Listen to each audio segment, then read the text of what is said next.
तो एक नए डिफरेंस में आपका स्वागत है। ये डिफरेंस हमारा अकाउंटिंग स्टैंडर्ड 19 और इंडियन अकाउंटिंग स्टैंडर्ड 17 के ऊपर है, यानी इंडियन एएस 17 और अकाउंटिंग स्टैंडर्ड यानी एएस आपका 19, इसके बीच में डिफरेंस होने वाला है। हमारे पास जो पॉइंट्स है बेटा वो 1 2 3 4 5 6 7 पॉइंट मेरे पास है, और इसके बाद में एक पॉइंट अभी और लिखवाऊंगा क्योंकि काफी इंपॉर्टेंट पॉइंट है, अच्छा पॉइंट है, तो मैं उसको भी लिखवाऊंगा इसको मिटाने के बाद। क्लियर है? तो ये डिफरेंस हमारा एएस 19 और इंडियन एएस 17 के ऊपर होने वाला है। फटाफट से इसे खत्म कर लेते हैं क्योंकि ज्यादा कुछ कठिन इसमें है नहीं। ठीक है, और ये बीकॉम में पूछे जाने वाला एक बेहतरीन सा क्वेश्चन है। ठीक है, चलो, जिसे अक्सर बच्चे मैंने देखा है छोड़ के आते हैं क्योंकि उनको पता नहीं होता कि ये बोलता क्या है, तो इसलिए मैंने एक डिफरेंस बना रहा हूं आपके लिए। पहला पॉइंट क्या हमारा लैंड एंड बिल्डिंग के ऊपर है, तो उसने बोला था एग्जिस्टिंग स्टैंडर्ड यानी जो हमारा एएस 19 है, तो एग्जिस्टिंग स्टैंडर्ड एक्सक्लूड करता है, क्या करता है? एक्सक्लूड करता है, ठीक है, lease of land from its scope, यानी यहाँ पे लैंड की बात नहीं आती है। ठीक है, तो एग्जिस्टिंग स्टैंडर्ड जो है वो एक्सक्लूड कर रहा है किस चीज को? Lease of land from its scope. Clear है? जबकि अगर हम इंडियन एएस 17 की बात करें तो इट हैज स्पेसिफिक प्रोविजन, इसका क्या है? इसके पास स्पेसिफिक प्रोविजन है, ठीक है ना, जो कि डील करता है with the lease of land and building, जो कि लैंड एंड बिल्डिंग के ऊपर क्या है? डील करता है, उससे रिलेटेड प्रोविजन यहाँ पे लिखे हुए हैं, बट यहाँ पे लैंड से रिलेटेड प्रोविजन नहीं थे। ठीक है, किस वाले में? एएस 19 में। पहला पॉइंट क्लियर होता है। पॉइंट नंबर 2, इन्फ्लेशन की अगर हम बात करें, इन्फ्लेशन मतलब महंगाई। ठीक है, तो उसने बोला it does not deal with the increase in operating lease due to inflation, यानी ये डील नहीं करता है किससे?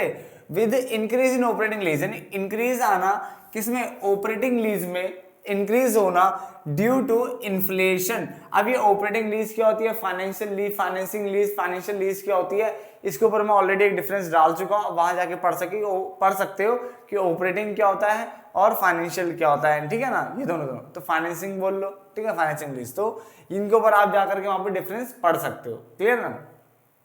तो उसने बोला इन्फ्लेशन में, इसने बोला it does not deal with increase in operating lease due to inflation, जबकि यहां पे लिखा है it requires that in case of operating lease where increase in lease rental is in line with the expected inflationary cost. यहां पे लिखा हुआ है it requires that in case of operating lease, यानी ऑपरेटिंग लीज के case में where increase in lease rental, जब lease rental यानी रेंट का अमाउंट बढ़ेगा, is in line with the expected, वो किसके साथ हुआ? इन्फ्लेशनरी कॉस्ट के साथ वो धीरे धीरे क्या होता है? बढ़ता चला जाएगा। ठीक है, increase will not be straight line, ठीक है, और जो इंक्रीज है वो स्ट्रेट लाइन फॉर्म में नहीं होगा, will not be straight line. Clear?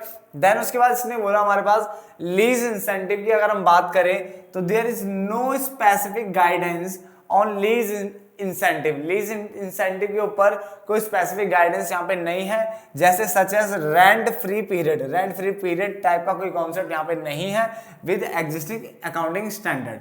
But इसने बोला under Indian AS lease incentives को रिकॉग्नाइज किया गया है by both lessor and lessee, यानी जो दोनों लीज में जो दो पार्टी होती है लेसर लेसी, तो दोनों के द्वारा ये रिकॉग्नाइज किया जाता है। कैसे?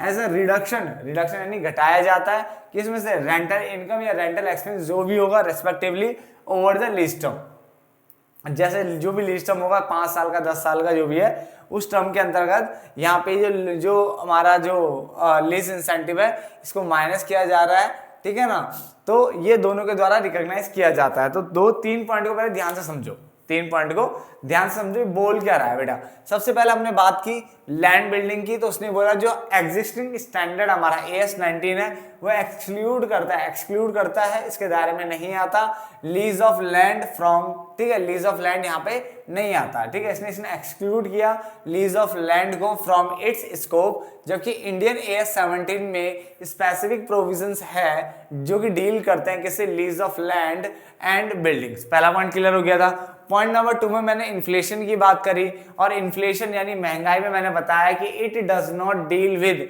ये डील नहीं करता किससे? इंक्रीज इन ऑपरेटिंग लीज, यानी ऑपरेटिंग लीज में इंक्रीज आना किसके कारण? इन्फ्लेशन के कारण। अब मैंने कहा था ऑपरेटिंग लीज और जो फाइनेंसिंग लीज या फाइनेंशियल लीज आप बोल सकते हो, ठीक है। तो फाइनेंसिंग लीज जो है, ठीक है, उसके ऊपर मैं ऑलरेडी डिफरेंस डाल चुका हूं, आप वहां जाके से पढ़ सकते हो, ठीक है ना। बट मैंने यहाँ पे बताया कि इट रिक्वायर्स दैट, ये बताता है कि इन केस ऑफ ऑपरेटिंग लीज, कि जब आप ऑपरेटिंग लीज की बात करते हो तो where increase in lease rental, जब आपका लीज रेंटल मतलब जो रेंट का अमाउंट है बढ़ रहा है, is in line with the expected inflationary cost, तो वो बढ़ेगा किसके साथ, इन्फ्लेशनरी कॉस्ट के साथ साथ बढ़ेगा, मगर जो इंक्रीज होगा वो स्ट्रेट लाइन फॉर्म में नहीं होगा, will not be straight line. आगे लीज इंसेंटिव की अगर हम बात करें तो नो स्पेसिफिक गाइडेंस, यहाँ पे लीज इंसेंटिव जैसे such as rent free period type का कोई कॉन्सेप्ट यहाँ पे नहीं है, बट यहाँ पे इस लीज इंसेंटिव का कॉन्सेप्ट है जो कि दोनों के द्वारा, लेसर और लेसी जो दो पार्टी होती है लीज के अंदर, उनके द्वारा इसको रिकॉग्नाइज किया जाता है और एज अ रिडक्शन लिया जाता है इन रेंटल इनकम या expense respectively over the lease term, जो भी लीज टर्म होगा उसके अकॉर्डिंग। रेजिडुअल वैल्यू, रेजिडुअल मतलब बची हुई वैल्यू, तो द टर्म रेजिडुअल वैल्यू को डिफाइन किया गया है AS 19 में रेजिडुअल वैल्यू जो है उसको डिफाइन किया गया है AS 19 में, डिफाइंड है ये वैल्यू, ठीक है। ये कॉन्सेप्ट है, ये जो हेडिंग है रेजिडुअल वैल्यू, ये वर्ड को डिफाइन किया गया, जबकि इंडियन AS 17 में इसको डिफाइन नहीं किया है, does not define residual value. Clear हो गया। देन क्लासिफिकेशन की अगर हम बात करें तो क्लासिफिकेशन ऑफ लीज लायबिलिटी, यानी लीज लायबिलिटी को क्लासिफाई करना किसमें, करंट में और नॉन करंट में, इसको इज नॉट रिक्वायर्ड, यानी बताया नहीं गया AS 19 में। यानी क्लासिफिकेशन यानी लीज रेंट, जो लीज लायबिलिटी है, क्या है, लीज लायबिलिटी है, उसको कैसे क्लासिफाई करना है, करंट में दिखाना है या नॉन करंट लायबिलिटी में दिखाना है, ये नहीं बताया गया AS 19 में। मगर जो शेड्यूल थर्ड है, शेड्यूल थर्ड किस पे, कंपनी का, यानी कंपनीज एक्ट का बैलेंस शीट का जो फॉर्मेट है वो बता रहा है, schedule third of the companies act 2013 deals with it, वो इससे डील करता है। तो शेड्यूल 3 में कंपनी, जो कंपनी पे एप्लीकेबल है ना बैलेंस शीट, वर्टिकल फॉर्म में जो बैलेंस शीट बन रही है वहां पे इसके बारे में बताया गया। मगर AS 17 की अगर हम बात करें तो वो इंडियन AS 17 की अगर हम बात करें तो वो करंट और नॉन करंट क्लासिफिकेशन की बात करता है, ठीक है। If such classification is made for other liability also, अगर आप दूसरी लायबिलिटीज के लिए भी क्लासिफिकेशन कर रहे हो, दूसरी लायबिलिटीज के लिए आप क्लासिफिकेशन कर रहे हो करंट नॉन करंट का, तो आपको इनका भी क्लासिफिकेशन करना पड़ेगा कि ये करंट लायबिलिटी है या फिर ये नॉन करंट लायबिलिटी है। क्लियर। देन इंसेप्शन और कमेंसमेंट की अगर हम बात करें तो both the terms are used at some places, यानी जो इंसेप्शन है, ठीक है ना, और जो कमेंसमेंट है, ये टर्म्स इस वाले AS 19 में यूज हुई है, कुछ जगह पे यूज हुई है, मगर इनको डिफाइन नहीं किया गया है, ना ही इनका डिस्टिंग्विश, इनके बारे में कोई डिफरेंस बताया गया है कि ये होता क्या है। इंसेप्शन और कमेंसमेंट जैसे वर्ड्स यहाँ पे यूज हुए हैं, मगर इनको डिफाइन भी नहीं किया गया, इनका डिस्टिंग्विश्ड नहीं है, जबकि AS 17 बताता है, ठीक है। डिस्टिंक्शन मतलब अंतर बता रहा है, भेद बता रहा है between Inception of lease and commencement of lease, कि इंसेप्शन ऑफ लीज क्या है और कमेंसमेंट ऑफ लीज क्या है। इंसेप्शन मतलब एग्रीमेंट से पहले जो चीज होती है वो इंसेप्शन यानी आरंभ में, और कमेंसमेंट जब लीज स्टार्ट होने वाली होगी उसकी बात कर रहा है, तो इसमें डिफरेंस बताया गया है यहाँ पे, ठीक है ना। आगे चलते हैं। Disclosure requirement of lessor, disclosure मतलब दिखाना, तो बुक्स ऑफ अकाउंट में दिखाना, ये रिक्वायरमेंट लेसर के लिए क्या बता रहा है, एग्जेम्पशन ग्रांटेड, यानी एग्जेम्पशन ग्रांट की गई है किसके लिए, small and medium size companies के लिए, फॉर सर्टेन डिस्क्लोजर, यानी कुछ चीजों को दिखाने के लिए राहत दे दी गई है कि आप ना भी दिखाओ तो भी चलेगा, तो एग्जेम्पशन ग्रांटेड कर दी गई है स्मॉल एंड मीडियम साइज की जो कंपनीज होती है, फॉर सर्टेन डिस्क्लोजर, कुछ डिस्क्लोजर के लिए एग्जेम्पशन दे दी गई है कि अगर आप नहीं भी दिखाते हो चल जाएगा। बट यहाँ पे ऐसी कोई एग्जेम्पशन नहीं है, वो एग्जेम्पशन जो थी भी वो भी रिमूव कर दी गई है, यहाँ पे कोई एग्जेम्पशन यहाँ पे नहीं है, ठीक है ना। तो एग्जेम्पशन यहाँ पे क्या कर दी गई है, रिमूव कर दी गई है। अब हमें वो पॉइंट पढ़ना है जो मैंने कहा था जो इंपॉर्टेंट है, तो हमें वो भी पढ़ना पड़ेगा। तो ये इसका लास्ट पॉइंट है, इसमें लिखा sale and lease back transaction.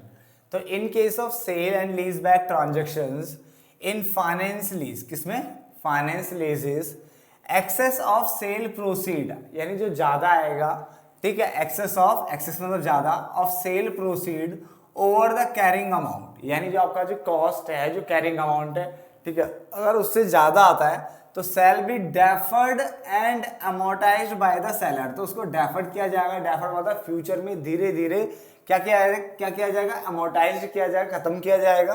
ठीक है, during the lease term in the ratio of, किस रेशियो में, in the ratio of depreciation of the lease asset. समझिए कुछ करो क्या कह रहा है, in case of sale and lease back transaction, जो सेल और लीज बैक ट्रांजेक्शन होती है in finance leases, excess of sale proceed, यानी जो पैसा आएगा, ठीक है, उसका जो ज्यादा पोर्शन होगा, excess of sale proceed over the carrying amount, excess of sale proceed over the carrying amount. यहां तक पढ़ने की कोशिश करो तो क्या कह रहा है, in case of sale and lease back transaction, ठीक है, इन फाइनेंस लीजेस, फाइनेंस लीजेस की बात कर रहा है, ऑपरेटिंग की बात नहीं कर रहा है। ठीक है, excess of sale proceeds over the carrying amount shall be deferred, उसको डेफर्ड करेंगे, डेफर्ड मतलब फ्यूचर के लिए टालेंगे, एंड अमोर्टाइज करा जाएगा by the seller during the lease term, जितनी भी लीज टर्म होगी, 5 साल है, 10 साल है, जो भी है, उस टर्म में इसको अमोर्टाइज किया जाएगा इन द रेशियो, किस रेशियो में, डेप्रिसिएशन के रेशियो में ऑफ द लीज्ड एसेट्स।